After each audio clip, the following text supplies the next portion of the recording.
ایک ہے اللہ تعالیٰ کا راضی ہونا، وہ بھی بڑا ضروری ہے، اور ایک ہے بندے کا راضی ہونا، وہ بھی بڑا ہی ضروری ہے۔ ہماری زندگی کو کھا گئی یہ چیز کہ میں غریب ہوں تو امیر کیوں نہیں ہوں، میں بیمار ہوں تو تندرست کیوں نہیں ہوں، میری شہرت کم ہے تو زیادہ کیوں نہیں ہے، اس کاش کو کیوں کو۔ حضرت عبداللہ ابن مسعود رضی اللہ تعالیٰ عنہ فرمایا کرتے تھے، میری زبان پہ انگارہ آ جائے اور جل جائے، وہ اس سے بہتر ہے کہ میں یہ کہوں کہ یہ کام ایسے کیوں ہوا ہے یا ایسے کیوں نہیں ہوا۔ میرے رب نے جو کیا ہے، جس وقت کیا ہے، جس کرم سے کیا ہے، اس نے بہتر ہی کیا ہے۔ اللہ تعالیٰ کی رضا پہ راضی رہنا، اس کے فیصلوں کو تسلیم کرنا، مقام تسلیم و رضا پہ رہنا۔ قرآن مجید میں نا اہل ایمان کی جو علامت بیان کی ہے، اور جگہ جگہ صحابہ کرام علیہم رضوان کے لیے جو لفظ آیا ہے وہ بڑا قابل غور ہے۔ وہ لفظ یہ ہے کہ رضی اللہ عنہم ورضوا عنہ، فرمایا وہ لوگ ہیں کہ اللہ ان سے راضی ہے اور وہ اللہ سے راضی ہے، وہ بھی اپنے رب سے بڑے راضی ہیں۔ مقام تسلیم و رضا ہے، رضی اللہ عنہم ورضوا عنہ، اللہ ان سے راضی ہے اور وہ۔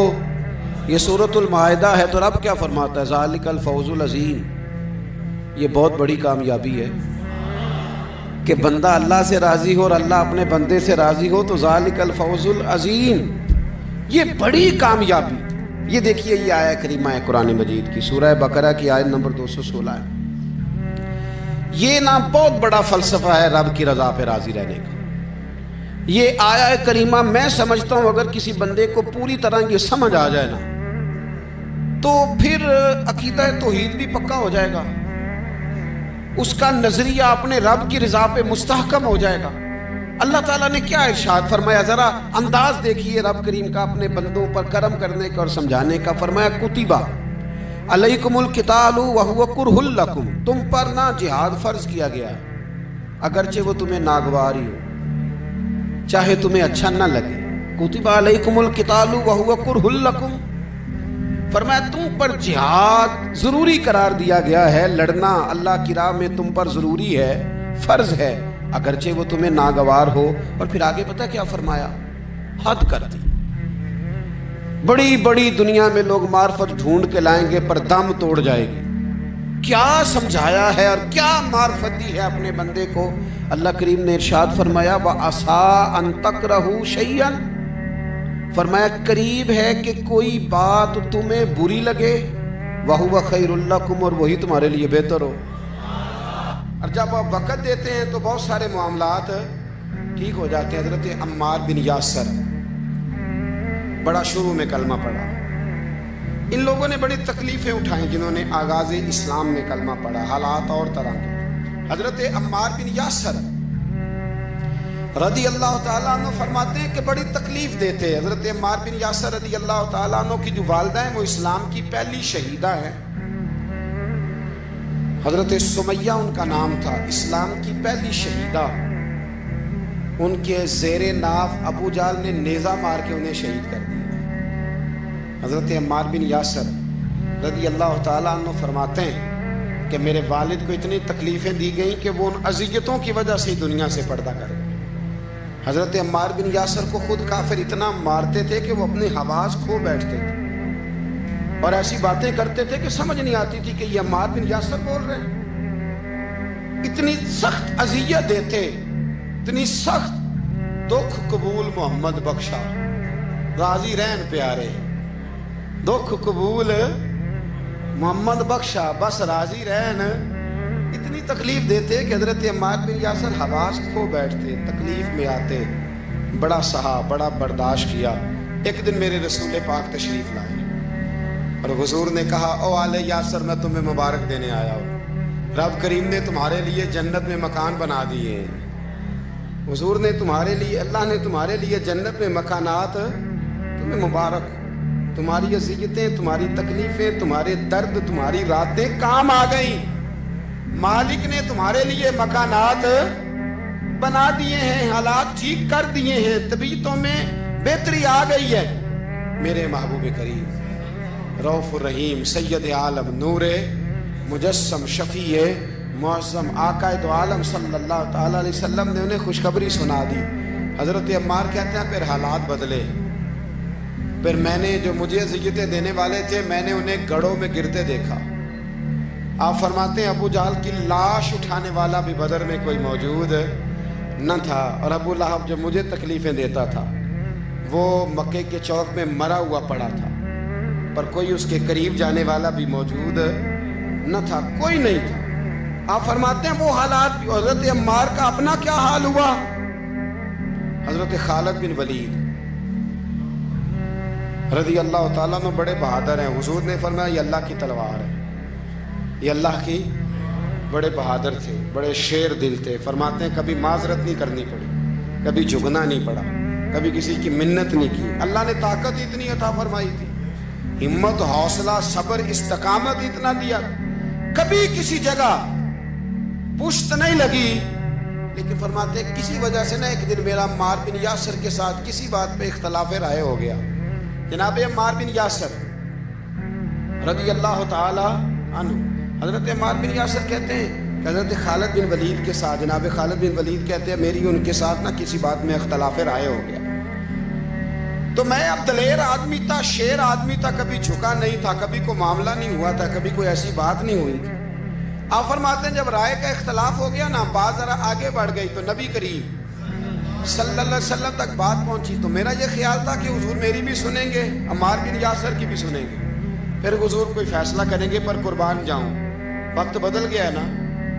اب بہت بڑے چودھری ہیں, بڑے سردار ہیں, بڑے سپہ سالار ہیں حضرت خالد بن ولید, پر وقت بدل گیا. تو حضرت خالد بن ولید کہتے ہیں جب میں نے نبی کریم کی بارگاہ میں بات عرض کی, حضور تک بات پہنچی, تو میرے مصطفیٰ نے موٹی سی بات ارشاد فرمائی. رسول کریم فرمانے لگے بھئی بات مختصر سی ہے, جس نے عمار کو راضی کر لیا اس نے مجھے راضی کر لیا, اور جس نے اسے ناراض کیا اس نے مجھے ناراض کیا. فرماتے ہیں بس میری قیمت پڑ گئی, میرا قد اونچا ہو گیا.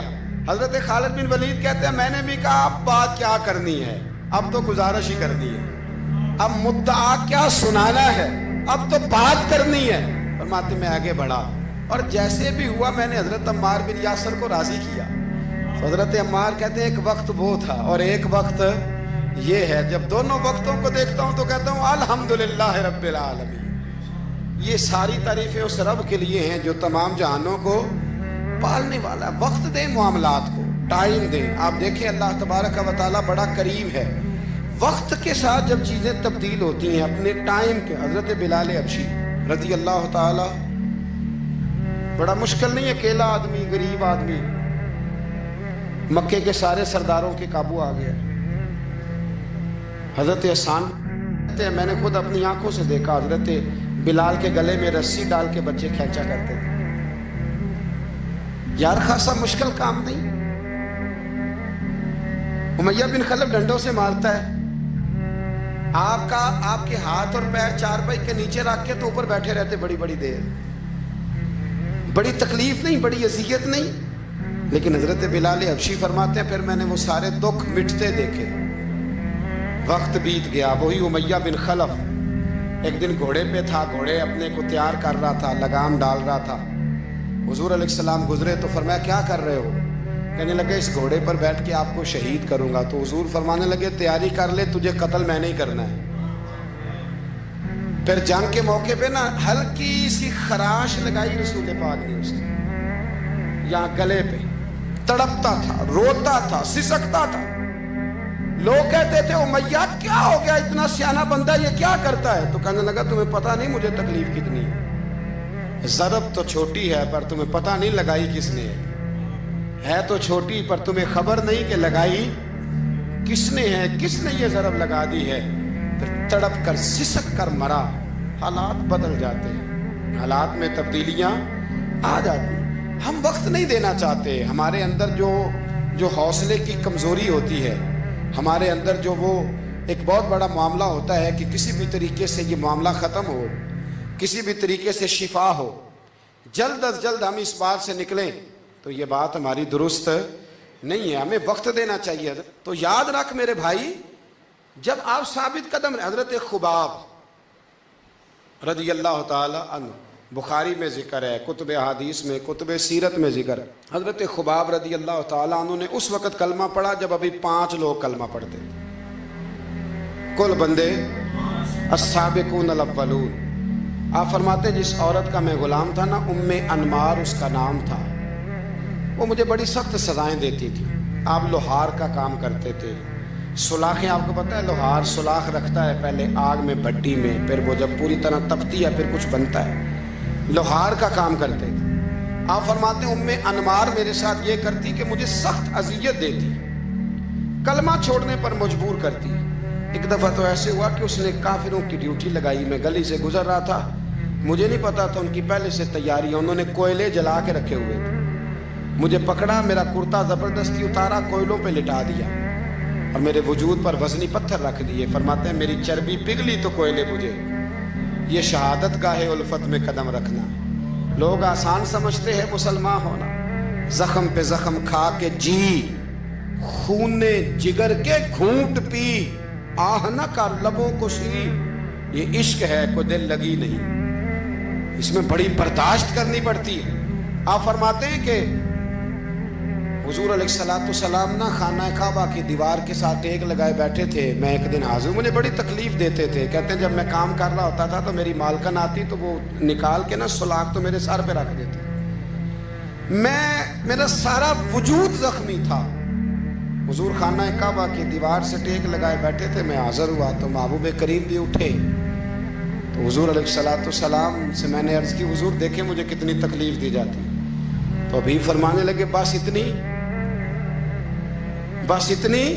فرمایا تم سے پہلے لوگوں کے سروں پر آرے رکھ کے 2 حصوں میں چیر دیا جاتا تھا، لوہے کی کنگھیوں سے ان کے وجود ادھیڑ دیے جاتے تھے، پر وہ سی نہیں کرتے تھے، اف نہیں کرتے تھے، میں خبردار بس اتنی؟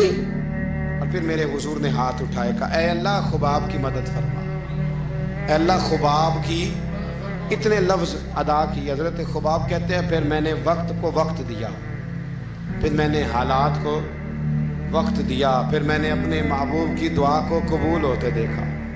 فرماتے ہیں وہ میری مالکن یہ مجھے تکلیف دیتی تھی، اذیت دیتی تھی، پھر اس کا حال یہ تھا کہ اس کے سر میں درد اٹھا، اور جس طرح کتا چیختا ہے جب اسے مارا جاتا ہے تو وہ چلاتا ہے، اس طرح وہ آوازیں نکالتی۔ پھر وہ بہت بڑے طبیب کے پاس گئی تو اسے کسی نے کہا کہ لوہے کی سلاخوں سے اپنے سر کو دگوایا کر، داغ دیا کر، اسے چلایا کر جگہ جگہ سے تاکہ تیرے اندر کا درد ختم ہو۔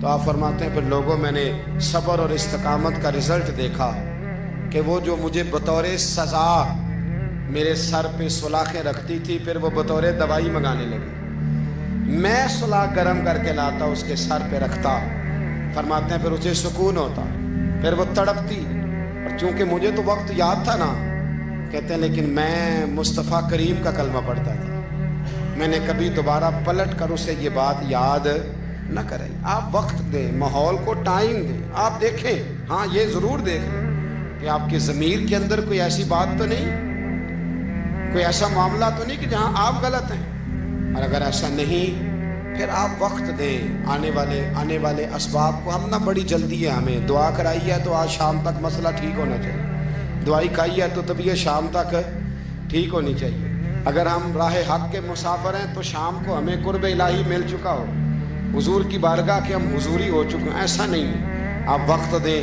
سفر کو جاری رکھیں، تسلسل کے ساتھ سفر کریں، سفر کے لیے جتنے اسباب کی ضرورت ہے وہ سارے اکٹھے کریں، محنت پوری کریں، جد و جہد پوری کریں، ہمت پوری کریں، لیکن پھر نتیجہ اپنے رب کریم پہ چھوڑ دیں، پھر رزلٹ اپنے اللہ۔ کئی دفعہ ہماری چاہت اور ہوتی ہے اور اللہ کی حکمت اور ہو، تو اللہ کی حکمتوں پر بہت ساری چیزوں کو چھوڑیں۔ دعا کرتا ہوں اللہ کے حضور اللہ ہمیں سمجھنے کی توفیق عطا فرمائے۔ آخر دعوانا الحمدللہ۔